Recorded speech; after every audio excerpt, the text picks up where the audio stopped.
আসসালামু আলাইকুম ওয়া রাহমাতুল্লাহি ওয়া বারাকাতুহু।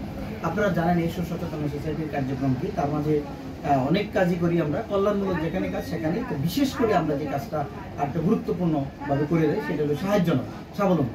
আমাদের একটাই কথা, যারা সক্ষম, শারীরিকভাবে সক্ষম, তাদেরকে আমরা স্বাবলম্বী করার চেষ্টা করি। তবে এখন হয়তো বলতে পারেন যে আমরা কি অনেক টাকা দিয়ে করি? না, আমরা আমাদের সামর্থ্য অনুযায়ী যতটুকু পারা যায় ততটুকু করার চেষ্টা করি। এই যে খোকন ভাইকে দেখতে পাচ্ছি, ওনার নাম খোকন ভাই, কুমিল্লা বাড়ি, তো ঢাকা থাকে, কিন্তু আমাদের বাসা আমাদের অফিসের আশেপাশেই। তো একদিন মসজিদে আমরা দেখতে পেলাম, তখন তাকে বললাম যখন যে ভাই, আমরা মানুষের কাছ থেকে না নিয়ে আসো, আপনি আমার অফিসে আসো। তখন আমি একটা কার্ড দিয়ে আসলাম, সে কিন্তু লেখাপড়া জানি আবার সেই কার্ডটা, তাই না?